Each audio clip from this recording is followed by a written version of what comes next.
Hello my dear student, আজকের আলোচ্য বিষয় ভূগোল ক্লাস 6।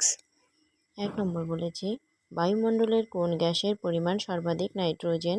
পৃথিবীর ক্ষুদ্রতম মহাদেশ কোনটি? ওশিয়ানিয়া। বায়ুর গতিবেগ মাপক যন্ত্রের নাম অ্যানিমোমিটার। পশ্চিম ভারতের ধূলিঝড়ের নাম কী নামে পরিচিত? আধি। কোন মাটিতে জৈব পদার্থ বেশি থাকে? কালো মাটিতে। 2-এর দাগে বলেছে শূন্যস্থান পূরণ করো। ম্যানগ্রোভ অরণ্য সুন্দরবনে দেখা যায়। প্রতি 1 কিলোমিটার উচ্চতার 6.5 ডিগ্রি হারে তাপমাত্রা কমে।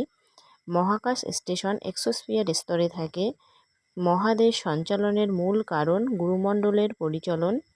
উচ্চতা বৃদ্ধির সাথে সাথে উষ্ণতা হ্রাস পায়। মৌসিনরাম পৃথিবীর সর্বাধিক বৃষ্টিবহুল স্থান। 3-এর দাগে বলেছে সঠিক ও ভুল নির্বাচন করো। প্যাটাগোনিয়া উষ্ণ মরুভূমি উদাহরণ, এটা ভুল। আন্টার্কটিকা মহাদেশে সারা বছর 24 ঘন্টায় সূর্য দেখা যায়, এটা ভুল। বায়ুমণ্ডল সরাসরি সূর্যরশ্মি দ্বারা উত্তপ্ত হয় না, এটা ঠিক। অনুর্বর প্রাচীন পলিমাটি ভাঙার নামে পরিচিত, এটা ঠিক। 4-এর দাগে বলেছে এক কথায় উত্তর দাও যে কোনো 5টি। 1 নম্বর, সংরক্ষিত অরণ্য কাকে বলে? 2 নম্বর, কোন বায়ুর ফলে ভারতের সর্বাধিক বৃষ্টিপাত হয়? অ্যালবেডো কি? কোন স্তরে বেতার তরঙ্গ প্রতিফলিত হয়? সমুদ্র থেকে দূরবর্তী স্থানের জলবায়ু কী রকমের হয়? তাপমণ্ডলের ভিত্তিতে পৃথিবীতে কটি ভাগে ভাগ করা যায় ও কি কি?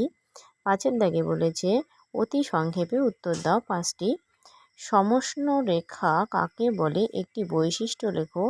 উষ্ণতার প্রস্তর বলতে কি বোঝো? 3 নম্বর, অরণ্য সংরক্ষণের 2টি পদ্ধতি লেখো। 4 নম্বর, ল্যাটেরাইট মাটির 2টি বৈশিষ্ট্য লেখো। বৃষ্টির ছায়া অঞ্চল কি? পশ্চিমী ঝঞ্ঝা বলতে কি বোঝো? 6-এর দাগে বলেছে টিকা লেখো যে কোনো 4টি। ক্রান্তীয় চিরসবুজ অরণ্য, আন্টার্কটিকার জীবজগৎ, বিশ্ব উষ্ণায়ন, জলচক্র, ট্রপোস্ফিয়ার, মহাদেশ সঞ্চরণ। 7-এর দাগে বলেছে ব্যাখ্যামূলক 2টি প্রশ্ন উত্তর দাও যে কোনো 2টি। মানুষ কিভাবে পৃথিবীর ভারসাম্য নষ্ট করেছে তা আলোচনা করো। আমাদের চারপাশের বায়ুমণ্ডল কত রকমভাবে উত্তপ্ত হয় তা আলোচনা করো। ভারতের ঋতু বৈচিত্র্য আলোচনা করো। অরণ্য আমাদের কী কীভাবে উপকার করে তা আলোচনা করো। তোমাদের ভিডিওটা ভালো লাগলে লাইক, কমেন্ট, শেয়ার করবে। তোমাদের সাহায্যেই অন্যকে দেখার সুযোগ করে দেবে। ধন্যবাদ সবাইকে।